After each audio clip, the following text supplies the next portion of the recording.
Hello learners, welcome back for the new video. In this video, we will be discussing characteristics of water. So let's start. First, we will see the introduction. In the introduction, different types of water जो है, water के जो nomenclature दिए हुए हैं, कौन-कौन से type के waters है वो देखेंगे. सबसे पहले है wholesome water. Wholesome water इसे कहा जाता है. It is not chemically pure water, but it does not contain harmful impurities. ठीक है. wholesome water बोले तो वो केमिकली प्योर नहीं है. केमिकली प्योर वाटर बोले तो जिसमें जो वाटर में सिर्फ हाइड्रोजन और ऑक्सीजन के ही मॉलिक्यूल है, उसका मॉलिक्यूलर फॉर्मूला H2O है. वाटर में H2O के सिवा कुछ भी नहीं, उसे हमें केमिकली प्योर वाटर कहेंगे. उसका एग्जांपल है डिस्टिल वाटर. डिस्टिल वाटर जो प्योर वाटर है, ठीक है, केमिकली प्योर भी बोला जाएगा उसे. ठीक है. तो वोल्सम वाटर क्या रहता है, वो केमिकली प्योर नहीं रहता है and but it does not contains harmful impurity, और उसमें हार्मफुल इम्प्योरिटीज नहीं रहती, जैसे बैक्टीरिया, वायरसेस या फिर हजार्डस वेस्ट. ये वेस्ट जो रहते हैं या फिर ये इम्प्योरिटीज या फिर ये पोल्यूटेंट जो है या कंटेमिनेंट्स बोलेंगे, ये उसमें प्रेजेंट नहीं रहते. इसलिए और उस टाइप के वाटर को क्या कहा जाएगा, वोल्सम वाटर कहा जाएगा. Then palatable water. अब पैलेटेबल वाटर है the water which is tasteful for drinking and aesthetically pure is known as palatable water. palatable water या फिर palatability of water की को क्या कहा जाएगा कि जो वाटर टेस्टफुल है ड्रिंकिंग के लिए, यानी हम जब ड्रिंक करेंगे उससे हमें जो एक्चुअल टेस्ट हम एक्सपेक्ट करते हैं वाटर की या उससे अच्छी, वही टेस्ट उस वो वाटर में आनी चाहिए, तो ही उसे हम पैलेटेबल वाटर कहेंगे. और जो वाटर है वो वाटर एस्थेटिकली प्योर हो. एस्थेटिकली प्योर यानी कि जब हम उसे क्लास के ग्लास में अगर सॉरी ग्लास में अगर हमने प्लेस किया वाटर को, तो उस समय जब हम पोर करेंगे वाटर को, पोर करने के बाद जब वाटर जो दिखेगा हमें वो वाटर क्लियर दिखना होना, क्रिस्टल क्लियर दिखना है, यानी एस्थेटिकली जो वाटर के जो लुक है वो एस्थेटिकली अच्छा होना चाहिए. तभी हम वो वाटर को क्या कहा जाएंगे, कहेंगे पैलेटेबल वाटर कहेंगे. पैलेटेबल वाटर के दो क्राइटेरिया, एक तो वाटर टेस्टफुल फॉर ड्रिंकिंग होना चाहिए और दूसरा एस्थेटिकली प्योर होना चाहिए. ठीक है. Then portable water. Portable water जो ये आपने बहुत बार सुना होगा, बहुत बार पढ़ा भी होगा, जहाँ पे वाटर कूलर लगे रहते हैं या फिर जहाँ पे ड्रिंकिंग वाटर का सोर्स रहता है वहां पे लिखा रहता है पोर्टेबल वाटर. ठीक है.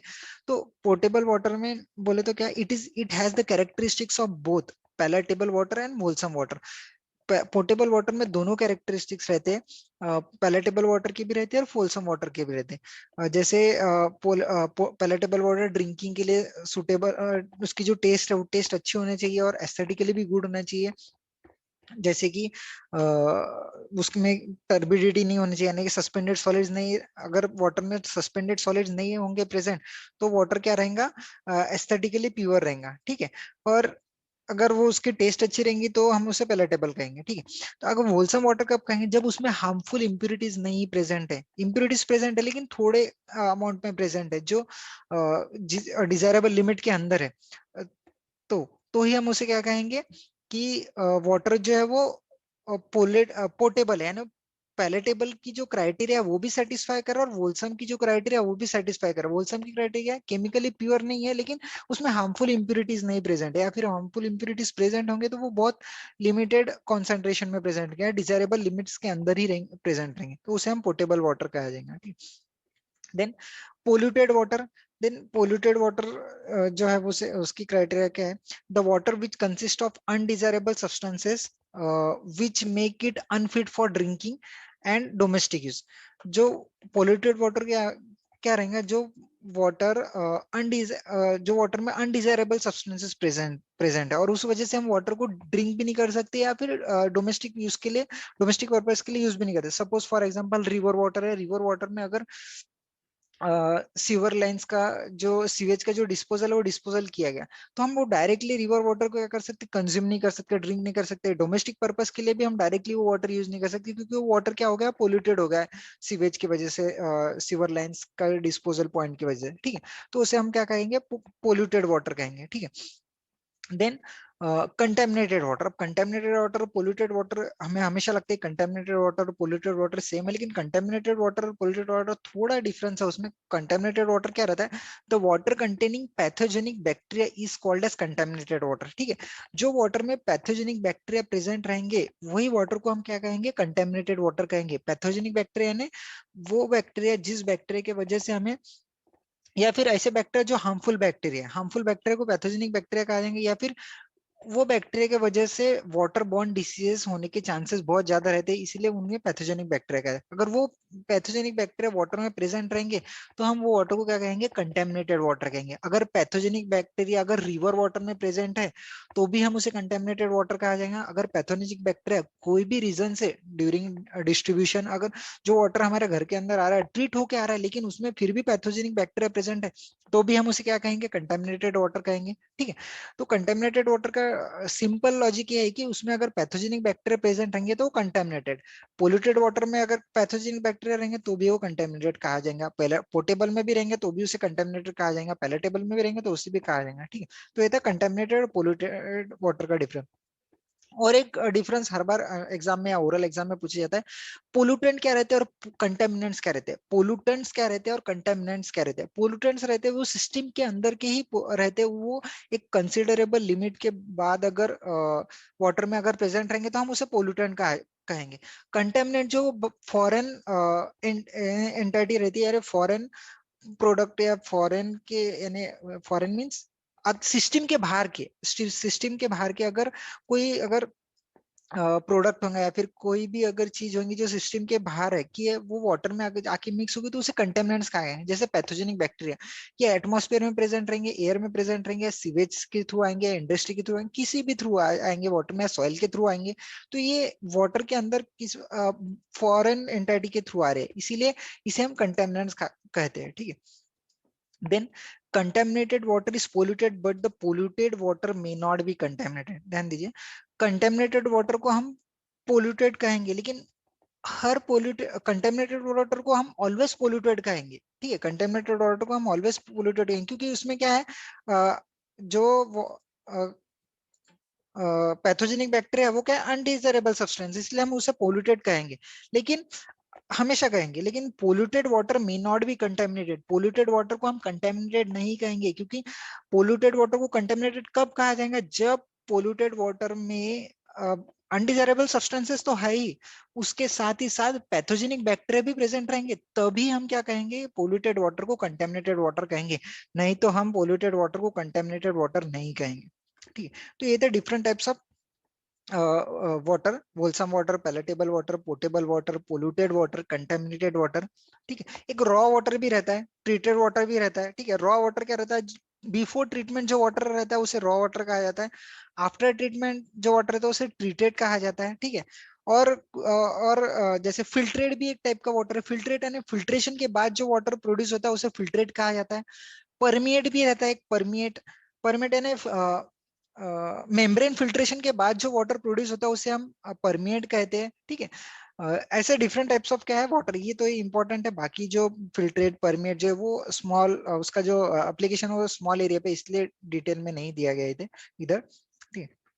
Then impurities in the water, कौन कौन से टाइप की इम्प्यूरिटीज वाटर में प्रेजेंट रहती है। Impurities is mainly classified in 3 categories, जैसे suspended impurities, dissolved impurities, colloidal impurities. अब सस्पेंडेड इम्प्यूरिटीज यानी जो इम्प्यूरिटीज वाटर में सस्पेंशन में रहती है, नाम में ही है, जो इम्प्यूरिटीज वाटर में सस्पेंशन में रहती है, कंटिन्यूस सस्पेंशन में रहती है, उसे हम सस्पेंडेड इम्प्यूरिटीज कहा जाता है।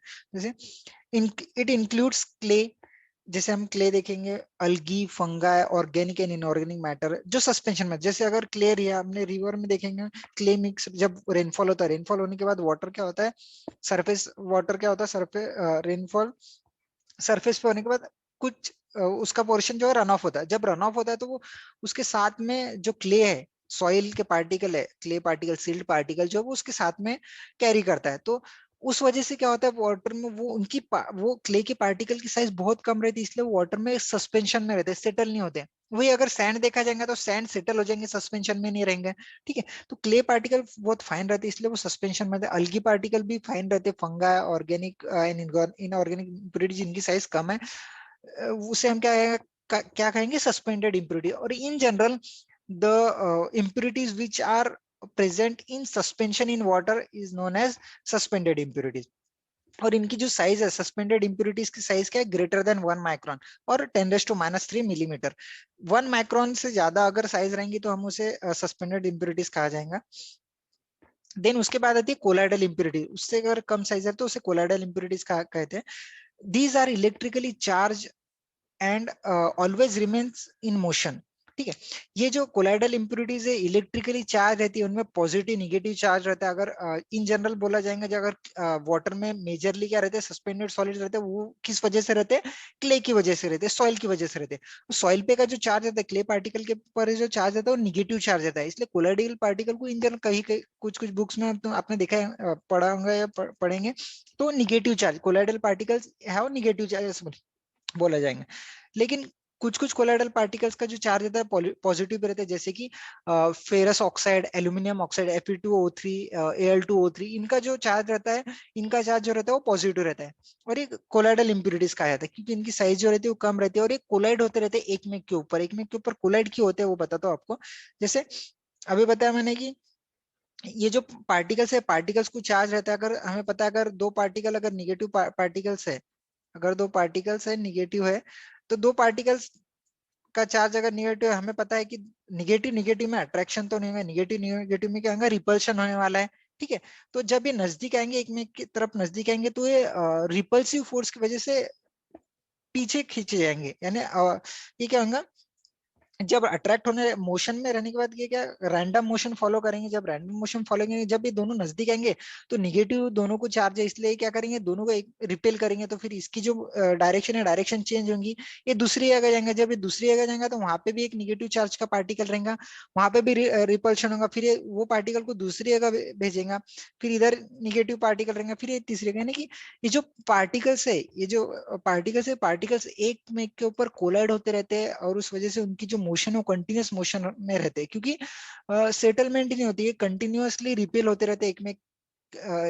के रिपल्सिव फोर्स की वजह से। इसीलिए इन्हें कोलाइडल पार्टिकल्स भी कोलाइडल पार्टिकल कहा जाता है। और इनकी जो साइज है, इनकी साइज है 10⁻³ to 1 माइक्रोन।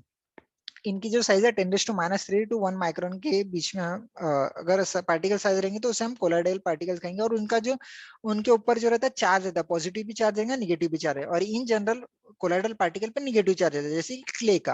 ठीक है, then most of the colour of the water is due to the colloidal impurities. Colour जो रहता है वाटर में प्रेजेंट, वो रहता है कोलाइडल इंप्योरिटीज की वजह से।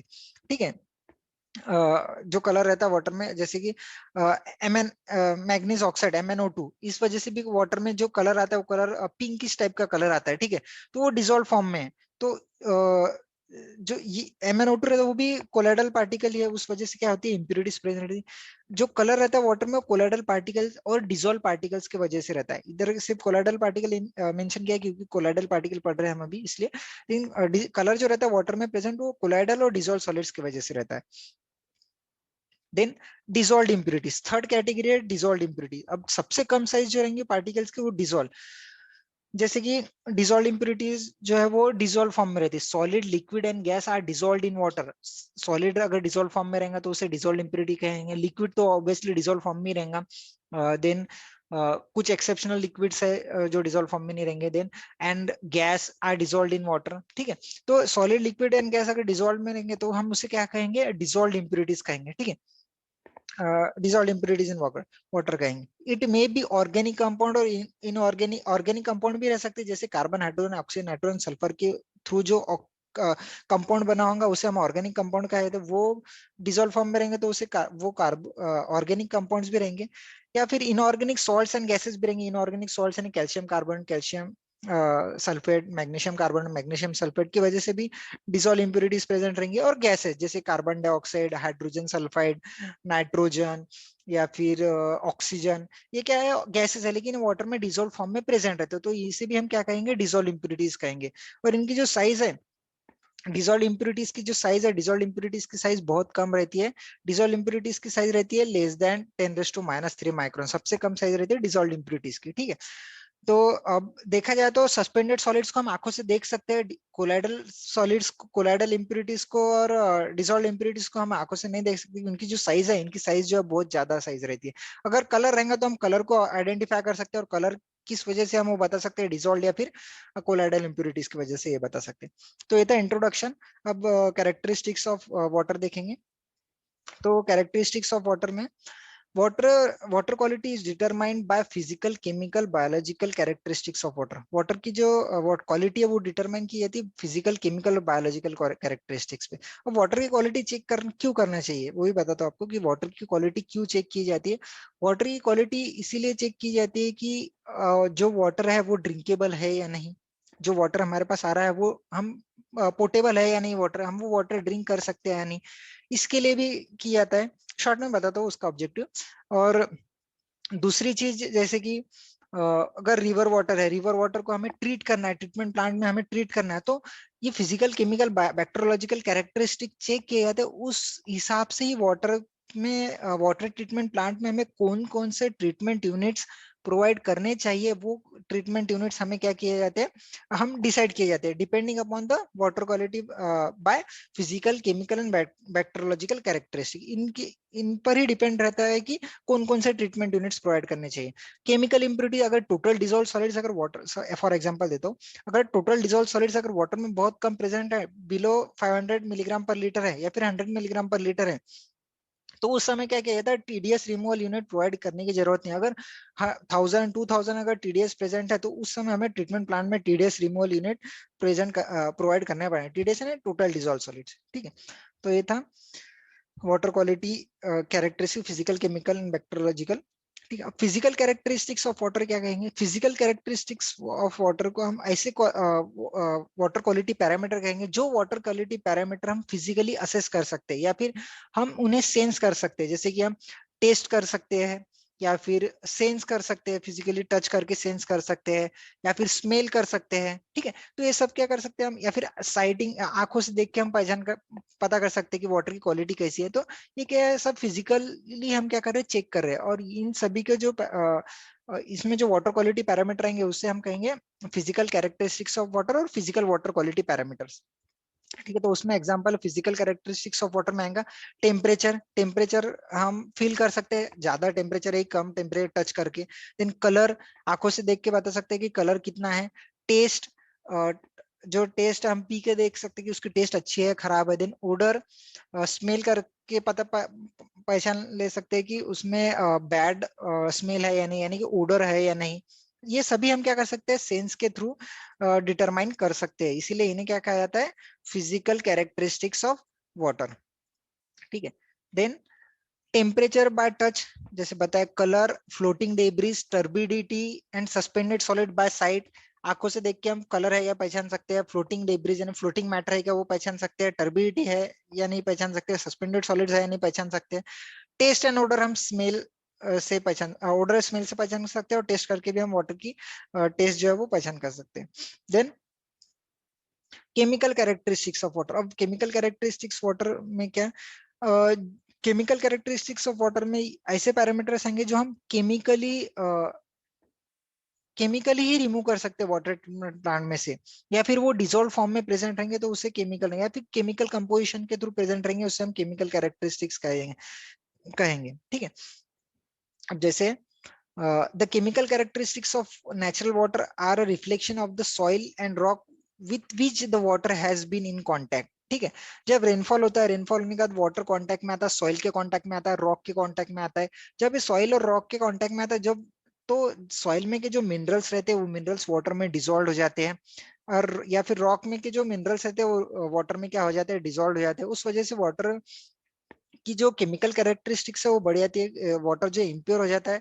यानी कि इसका जो केमिकल कैरेक्टरिस्टिक का जो मेन सोर्स है वो सोर्स ये है कि सॉइल और रॉक, जब सॉइल और रॉक के कांटेक्ट में आएगा तो डिफरेंट डिफरेंट टाइप्स के मिनरल्स, डिसॉल्व सॉलिड्स क्या हो जाते हैं वाटर में, वाटर में क्या हो जाते हैं, डिसॉल्व हो जाते हैं। तो वो अगर रहती है chemical characteristics of water. Then agriculture and urban run off. Agriculture run off रहेगा तो एग्रीकल्चर में हमें पता है कि पेस्टिसाइड, इंसेक्टिसाइड्स, फर्टिलाइजर्स यूज करते हैं।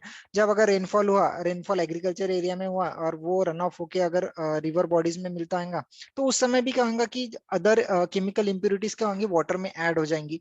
देन अर्बन रन ऑफ के थ्रू, अर्बन एरिया में भी अगर रहेगा तो अगर कई कई जगह पेंट्स वगैरह किए होंगे, कंपाउंड वॉल्स पे पेंट्स किया गया होगा, या फिर जो डिवाइडर्स है या फिर डिवाइडर्स पे अगर पेंट किया गया तो वो उस समय क्या होगा कि जो पेंट्स का जो हाइड्रोकार्बन है जो कि है वो वाटर में मिक्स होंगे, या फिर अदर इम्प्योरिटीज जो है वो मिक्स हो जाएंगी वाटर में, और रन ऑफ के थ्रू क्या हो जाएंगी वो वाटर में क्या हो जाएंगी, मिक्स होके रिवर तक सेंड किए जाएंगी, और वहां पे रिवर को क्या करेंगे, पोल्यूट करेंगे और उसकी केमिकल कैरेक्टरिस्टिक्स बढ़ाएंगी। Then municipal and industrial treated waste water, अगर म्युनिसिपल वेस्ट वाटर है ना कि सीवेज है या इंडस्ट्रियल वेस्ट वाटर है, इनको ट्रीट करने के बाद क्या किया जाता है, ये वाटर को ट्रीट करने के बाद रिवर में डिस्चार्ज किया जाता है। ये वाटर इनको क्या किया जाता है, रिवर में डिस्चार्ज किया जाता है। अब रिवर में डिस्चार्ज किया गया है, तब क्या होता है कि इनके जो वाटर क्वालिटी पैरामीटर्स रहते हैं डिस्पोजल के, वो विद इन स्टैंडर्ड रहते हैं, लेकिन पोर्टेबिलिटी के लिए, पोर्टेबिलिटी के हिसाब से वो एक्सेप्टेड नहीं रहते। इसीलिए जब ये वाटर जो है वो रिवर में डिस्पोज किया जाता है, ट्रीटेड सीवेज या ट्रीटेड इंडस्ट्रियल वाटर रिवर में डिस्पोज किया जाता है, तब इसे तब ये क्या करेगा, वाटर में केमिकल कैरेक्टरिस्टिक्स इंपार्ट करेगा, केमिकल यानी डिजोल्व सॉलिड्स क्या करेंगे, वाटर में ऐड करेंगे, सस्पेंडेड सॉलिड्स भी ऐड करेंगे, डिजोल्व सॉलिड्स भी क्या करेंगे, वो ऐड करेंगे। देन बैक्टीरियोलॉजिकल कैरेक्टरिस्टिक जो है वो लिविंग माइक्रो ऑर्गेनिम्स के थ्रू आने वाली है। This is due to the presence of living organism such as bacteria, protozoa, viruses, pathogens and non pathogens. Pathogenic bacteria तो पहले ही बताया मैंने आपको कि जो बैक्टीरिया के थ्रू वाटर बॉर्न डिसीज होने के चांसेस, जो बैक्टीरिया हमारे लिए हार्मफुल है उन्हें हम पैथोजेनिक बैक्टीरिया कहते हैं, और नॉन पैथोजेनिक जो हार्मफुल नहीं है। Then the presence of pathogens in the water is determined by MPN test and E coli test. Water में बैक्टीरियोलॉजिकल कैरेक्टरिस्टिक्स कैसे आइडेंटिफाई करते, कैसे डिटरमाइन करते हैं, या फिर पैथोजेनिक बैक्टीरिया प्रेजेंट है कि नहीं वो कैसे आइडेंटिफाई करते हैं, एम्पियन टेस्ट टेस्ट से। मोस्ट प्रोबेबल नंबर ये टेस्ट है, वो टेस्ट से हम क्या कर सकते हैं, bacteriological characteristic of water find कर सकते हैं, या फिर E coli test, Escherichia chloride test, coli test से हम क्या कर सकते हैं, फाइंड कर सकते हैं बैक्टीरियोलॉजिकल कैरेक्टरिस्टिक। तो ये था थोड़ा detail explanation characteristics of water में, फिजिकल, केमिकल और बैक्टीरियोलॉजिकल। अब classification of physical characteristics of water देखेंगे।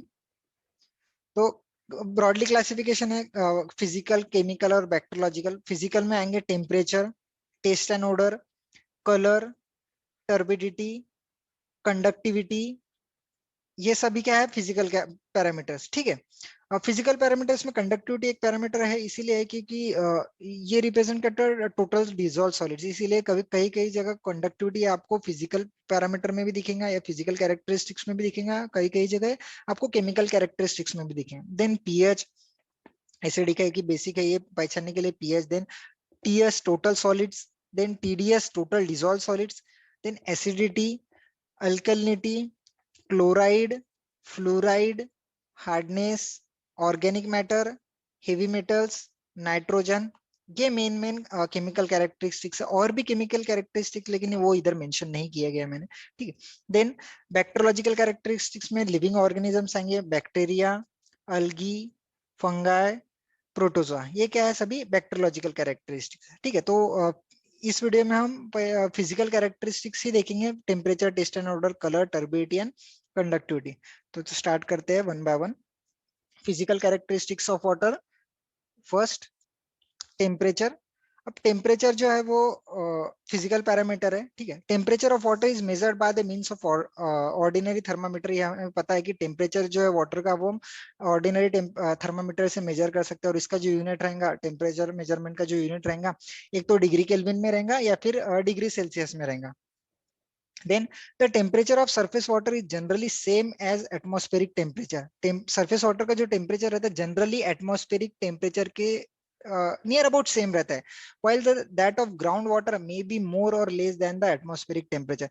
Ground water का जो temperature रहता है वो कम भी रह सकता है, ज्यादा भी रह सकता है। जैसे फॉर एग्जांपल यूरोपियन कंट्रीज में अगर टेम्परेचर 0 डिग्री सेल्सियस या उससे भी कम गया, तो सरफेस वाटर जो रहते हैं, कई कई जगह आपने देखा होगा पॉन्ड, लेक या रिवर जो वो फ्रीज हो गई है। ठीक है, लेकिन जब ग्राउंड वाटर देखेंगे, ग्राउंड वाटर फ्रीज नहीं होगा, क्योंकि ग्राउंड वाटर का टेम्परेचर उतना कम नहीं है, इसलिए वो फ्रीज नहीं होगा। सरफेस वाटर का टेम्परेचर उतना कम है, इसलिए वो क्या हुआ है कि फ्रीज हो चुका है। वही अगर इंडिया में देखा जाएगा, अगर समर सीजन में देखा जाएगा, तो दोपहर के टाइम पे वाटर सरफेस वाटर का टेम्परेचर बहुत हाई रहता है, वही अगर ग्राउंड वाटर का टेम्परेचर दिखाएंगे तो कम रहेगा, ठीक है। इसीलिए ग्राउंड वाटर का जो टेम्परेचर वो एटमॉस्फेरिक के टेम्परेचर से कम या ज्यादा हो सकता है। Then the temperature above 26 degrees Celsius is undesirable and above 35 degrees Celsius are unfit for public supply because it is palatable. It is not palatable. ठीक है, जो palatable water की जो क्राइटेरिया है वो क्राइटेरिया में अगर बैठता नहीं, अगर टेम्परेचर उसका 26 डिग्री सेल्सियस से ज्यादा है तो अनडिजायरेबल फॉर ड्रिंकिंग है, अगर टेम्परेचर अगर 35 डिग्री सेल्सियस से ज्यादा है तो पब्लिक सप्लाई के लिए भी वो सुटेबल नहीं है। वाटर डिस्ट्रीब्यूशन सिस्टम में जो है वो वाटर का जो क्राइटेरिया वो क्राइटेरिया फिट नहीं होता, इसलिए वो पैलेटेबल नहीं है। Then the saturation value of gases and solids can be uh, that can be dissolved in water is depends on temperature. Saturation values of gases और solids जो है, हर एक सॉलिड हर एक गैस वाटर में एक पर्टिकुलर लिमिट तक ही present रहता है। वो लिमिट के ऊपर वो अगर हम कितना भी ऐड करें तो वो रिमूव ही हो जाएगा। जैसे कि फॉर एग्जांपल ऑक्सीजन का एग्जांपल ले, ऑक्सीजन जो वाटर में मैक्सिमम 14.6 मिलीग्राम पर लीटर ही डिजोल्व हो सकता है 0 डिग्री सेल्सियस पर। जैसे जैसे टेम्परेचर बढ़ेगा वैसे वैसे उसकी सोलिबिलिटी कम होगी और जो उसका जो कॉन्सेंट्रेशन वो धीरे धीरे 40.6 से धीरे धीरे वो कम होते रहेगा, ठीक है। तो इसीलिए टेम्परेचर ये सोलिबिलिटी पे भी इफेक्ट करता है, और कौन सा सॉलिड्स कौन सा डिजोल्व सॉलिड या कौन सा गैस वाटर में कितने अमाउंट में प्रेजेंट रहेगा ये टेम्परेचर पे डिपेंड रहता है। Then the rate of chemical biochemical and biological activities also depends on temperature. जो chemical biochemical and biological activity है वो टेम्परेचर पे डिपेंड करती है। बायोलॉजिकल एक्टिविटी जो टेम्परेचर बढ़ेगा तो बायोलॉजिकल एक्टिविटी हाई हो जाती है। बायोकेमिकल एक्टिविटी का भी रिलेशन है टेम्परेचर के साथ, केमिकल एक्टिविटी का भी रिलेशन है टेम्परेचर के साथ। कुछ कुछ केमिकल एक पर्टिकुलर टेम्परेचर रेंज में ही वर्क करते हैं, एक टेम्परेचर के अबव गया या फिर वो टेम्परेचर से बिलो गया तो वो टेम्परेचर वो अदर देन फेवरेबल टेम्परेचर में वो वर्क नहीं करते। इसलिए टेम्परेचर भी क्या है, एक इम्पोर्टेंट फिजिकल पैरामीटर है।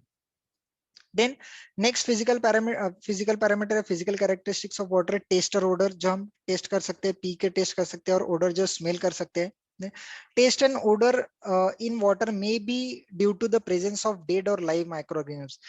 वाटर में जो टेस्ट है, खराब टेस्ट है या फिर बैड स्मेल है यानी ओडर प्रेजेंट है, वो किस वजह से हो सकता है वाटर में। एक तो लाइव और डेड माइक्रोऑर्गेनिम्स अगर प्रेजेंट है यानी ऑर्गेनिक मैटर प्रेजेंट है तो उस वजह से भी क्या हो सकता है कि वाटर में जो है वो बैड स्मेल आ सकती है, बैड टेस्ट आ सकती है। डिसॉल्व गैसेस प्रेजेंट है, मिनरल्स प्रेजेंट है, तो जैसे कि अगर हार्डनेस वाटर में ज्यादा है, सॉल्ट्स अगर ज्यादा वाटर में प्रेजेंट है तो उसके टेस्ट जो है वो खराब आती है, स्मेल भी आती है। जैसे सी वाटर की टेस्ट बहुत खराब लगती है हमें, या उसमें स्मेल भी आती है, इसलिए क्यों उसमें मिनरल्स प्रेजेंट है। इसीलिए टेस्ट एंड ओडर जब वाटर में किस वजह से होती है, लाइव और डेड माइक्रो ऑर्गेनिम्स या फिर डिजोल्व गैसेस या फिर मिनरल्स, डिजोल्व मिनरल्स की वजह से होती है। Then dissolved gases such as hydrogen sulfide, methane, and oxygen combine carbon dioxide and oxygen combine with organic matter.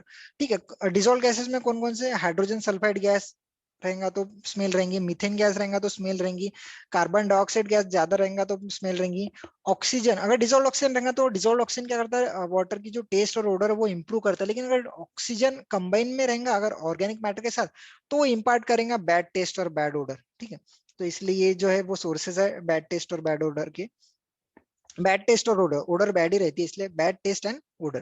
Then minerals such as NaCl, sodium chloride जैसे common salt बोलते हैं हम, नमक, ठीक है। देन iron compounds, then carbonates and sulphates of other substances, ये minerals भी अगर प्रेजेंट रहेंगे तो उस वजह से भी टेस्ट और ओडर रहेंगी वाटर में। Then the test of these are done by sense और smell and sense of smell and taste because these are present in such small proportion that is difficult to detect them by chemical analysis। ये जो है minerals बोले जाएंगे या फिर test and order minerals है, ये बहुत स्मॉल क्वांटिटी में या स्मॉल कॉन्सेंट्रेशन में ही वाटर में प्रेजेंट रहते हैं। इसलिए हम इन्हें टेस्ट करके या स्मेल करके क्या कर सकते हैं, हम इसे आइडेंटिफाई कर सकते हैं। क्योंकि इतना कम कॉन्सेंट्रेशन जो केमिकली एनालिसिस करना पॉसिबल नहीं रहता, इसलिए हम इसे सेंस करके हमें क्या करना पड़ता है, इसकी क्वांटिटी जो है या फिर इसकी जो इंटेंसिटी है वो इंटेंसिटी आइडेंटिफाई करनी पड़ती है। जैसे the intensity of order are measured in terms of threshold number. Threshold number में हम क्या कर सकते हैं, इंटेंसिटी मेजर कर सकते हैं। थ्रेशोल्ड ऑर्डर नंबर जो है TON, थ्रेशोल्ड ऑर्डर नंबर वो फाइंड किया जाता है A plus B upon E. A क्या रहता है, volume of sample with odour, जो सैंपल में ऑर्डर है वो सैंपल। और बी क्या है, volume of pure water with no odour. B sample में क्या है, जिसमें कोई भी ऑर्डर नहीं है, प्योर वाटर है, डिस्टिल वाटर है, ठीक है। तो ये फॉर्मूले के थ्रू हम क्या कर सकते हैं, थ्रेशोल्ड ऑर्डर नंबर डिफाइन कर फाइंड कर सकते हैं। और थ्रेशोल्ड ऑर्डर नंबर के हिसाब से इंटेंसिटी जो है, ऑर्डर की जो इंटेंसिटी है वो कैटेगराइज की गई है। और उस हिसाब से हम बता सकते हैं कि ऑर्डर की इंटेंसिटी जो है वो कितनी है। ये ए और बी की वैल्यू पुट करने के बाद हमें थ्रेशोल्ड ऑर्डर नंबर मिलता है। देन कंपाउंड्स जिस वजह से ऑर्डर रहते हैं और उनके ऑर्डर की क्वालिटी क्या है, जैसे हाइड्रोजन सल्फाइड। अगर हाइड्रोजन सल्फाइड गैस है तो उसकी जो ऑर्डर रहेगी, उसकी रोटन एक्स की जगह से ऑर्डर आने वाले हाइड्रोजन सल्फाइड गैस का जो स्मेल आता है वो सड़े हुए अंडे की तरह स्मेल आता है, ठीक है। Then organic sulphide, rotten cabbage, ठीक है। कैबेज का जो स्मेल रहता है, रोटन खराब कैबेज का जो स्मेल रहता है वो ऑर्गेनिक सल्फाइड की वजह से रहता है। Then amines, NH3, NH2, NH4, NH, ये किस वजह से रहता है, उसकी जो स्मेल रहती है वो फिशी स्मेल रहेंगी। Then ammonia, ammoniacal smell. Then diamines, decay flesh. इनकी जो क्वालिटी है, ये क्वालिटी दी गई, ये ध्यान में रखने की जरूरत नहीं है, सिर्फ ये तुम्हारे इंफॉर्मेशन के लिए मैंने बताया। Then physical characteristics of water में नेक्स्ट है colour. The color in water is usually due to the organic matter in colloidal condition, but sometimes it is also due to the minerals and dissolved impurities. जैसे दूसरे slides में देखा हमने, जब colloidal impurities देखा तो colloidal impurities की वजह से क्या होता है, वाटर में कलर प्रेजेंट होता है। बट कभी कभी ये जो कलर है वो मिनरल्स और डिजॉल्व ऑर्गेनिक इम्प्यूरिटीज की वजह से भी क्या रहता है, प्रेजेंट रहता है। देन कलर में भी एक्सप्रेस्ड एज एपरेंट और ट्रू कलर। कलर के दो टाइप रहते हैं, एक एपरेंट कलर रहता है और एक ट्रू कलर रहता है। अब एपरेंट कलर क्या है और ट्रू कलर क्या है। एपरेंट कलर क्या रहता है कि उसका वो कलर नेचुरली नहीं रहता है, नेचुरल नहीं रहता है इन द सेंस कि ट्रू कलर यानी वो कलर फिजिकल प्रोसेस से रिमूव नहीं हो सकता, और एपरेंट कलर फिजिकल प्रोसेस से रिमूव होता है। जैसे फॉर एग्जांपल, अगर इसका एग्जांपल देंगे हम तो, अगर रिवर वाटर है, सपोज रिवर वाटर हमने कलेक्ट किया, रिवर वाटर कलेक्ट किया, रिवर वाटर का जो कलर है, ऑब्वियसली रिवर वाटर का कलर ब्राउन रहने वाला है, क्योंकि उसमें सस्पेंडेड सॉलिड्स है, क्ले पार्टिकल्स, सॉइल पार्टिकल्स। उसे हमने ग्लास में कलेक्ट करके 2-3 घंटे के लिए वैसे ही रहने दिया। अब क्या होगा, जो सस्पेंडेड सॉलिड्स है वो सस्पेंडेड सॉलिड्स क्या हो जाएंगे, सेडिमेंटेशन के थ्रू, फिजिकल प्रोसेस के थ्रू क्या हो जाएंगे, सेटल हो जाएंगे। और जो पहले अब क्या दिखेंगे, जो ग्लास में जो वाटर है, अब वो वाटर जो है वो कलरलेस दिखेगा, और जो इम्प्यूरिटीज है वाटर में सेटल हुए हुए दिखेंगे। यानी कि वाटर इनिशियली कलर दिख रहा था वाटर का, लेकिन बाद में क्या हुआ, वाटर में कलर नहीं था। तो इस टाइप के कलर को क्या बोला जाएगा, एपरेंट कलर कहा जाएगा। ट्रू कलर यानी कि क्या, जैसे इंडस्ट्रियल वेस्ट वाटर है या फिर टेक्सटाइल इंडस्ट्री है, तो वहां से जो कलर, वहां से जो वेस्ट वाटर कलेक्ट होगा, उसे हम 10 घंटे रखे, 20 घंटे रखे, तो भी उनपे कुछ फर्क नहीं पड़ने वाला है। उसका जो वाटर का जो कलर है, वाटर का कलर चेंज नहीं होगा। वो वाटर का कलर, उस वाटर को क्या कहा जाएगा, हम ट्रू कलर कहेंगे। और वो ट्रू कलर रहेगा किस वजह से, डिजॉल्व इम्प्यूरिटीज के वजह से, ठीक है। तो ये जनरली दो कैटेगरी है, एपरेंट और true colour. Then to determine true colour, first of all, total suspended solid SS means suspended solid should be removed from water. True colour अगर हमें फाइंड करना है तो पहले हमें सस्पेंडेड सॉलिड जो है वो हमें रिमूव करने पड़ेंगे, यानी एपरेंट कलर जो है वो रिमूव करना पड़ेगा हमें, तभी हम क्या कर सकते हैं, ट्रू कलर फाइंड कर सकते हैं। Then the colour is measured in ppm on platinum cobalt scale. जो कलर है वाटर का वो हम प्लेटिनम कोबाल्ट स्केल पे हम मेजर कर सकते हैं, और उसका जो यूनिट है वो पीपीएम है, पार्ट्स पर million. Then one true color unit TCU, one true color unit on platinum cobalt scale, one true color unit, one true color unit or on platinum cobalt scale is corresponds to the amount of color produced by standard solution containing 1 milligram of platinum पर litre distil water, ठीक है। यानी one true colour unit किसे कहा जाएगा, जब हम एक लीटर अगर हमने डिस्टिल वाटर लिया, सपोज 1 लीटर हमने डिस्टिल वाटर लिया, प्योर वाटर है जिसमें कलर कुछ भी नहीं है, ठीक है। अगर उसमें हमने 1 मिलीग्राम प्लेटिनम ऐड किया, 1 मिलीग्राम प्लेटिनम ऐड किया और उसे स्टर किया, जो कलर प्रोड्यूस होगा वो कलर को हम कहेंगे one true colour unit. One true colour unit यानी 1 मिलीग्राम ऑफ प्लेटिनम पर लीटर ऑफ डिस्टिल वाटर। ठीक है। The permissible colour for domestic water is 20 ppm on platinum cobalt scale. Permissible limit कितनी है वाटर की? 20 ppm on platinum cobalt scale है। 20 ppm से अगर वाटर में अगर कलर ज्यादा प्रेजेंट रहेगा तो हम वो वाटर को नॉट सुटेबल फॉर ड्रिंकिंग कहेंगे। Then the colour in water is not harmful but objectionable. Water जो है कलर में का वो हार्मफुल नहीं है लेकिन ऑब्जेक्शनेबल है। जैसे कि अगर इसका एग्जांपल दें, हम कोल्ड ड्रिंक्स पीते, कलर रहता है फिर भी पीते। ड्रिंकिंग वाटर भी जो रहेगा पोर्टेबल वाटर कलरलेस रहता है फिर भी पीते। लेकिन अगर वही अगर दो वाटर सैंपल मैंने आपके सामने रखा, दो ग्लास रखा, एक ग्लास में क्लियर डिस्टिल वाटर है, सॉरी एक ग्लास में क्रिस्टल क्लियर वाटर है, ठीक है, लेकिन उसमें हार्मफुल इंप्योरिटीज प्रेजेंट है। दूसरे जगह एक कलर्ड वाटर सैंपल है जिसमें इंप्योरिटीज प्रेजेंट नहीं है, कोई भी हार्मफुल इंप्योरिटीज प्रेजेंट नहीं है, लेकिन आप देखते से क्या बताएंगे कि जो क्रिस्टल क्लियर वाटर दिख रहा है वो सुटेबल फॉर ड्रिंकिंग है, और ये जो वाटर है, कलर जो वाटर दिख रहा है वो ऑब्जेक्शनेबल बोलेंगे, इसमें इंप्योरिटीज प्रेजेंट है। लेकिन इसीलिए कहा जाता है colour in water is not harmful but objectionable. ये पर्सन टू पर्सन चेंज होता है, ये फिर ऑब्जेक्शनेबल हम बोल सकते हैं कि ये वाटर खराब है, हम कलर के थ्रू हम बता सकते हैं। ठीक है, तो ये था third physical characteristics of water, colour. Then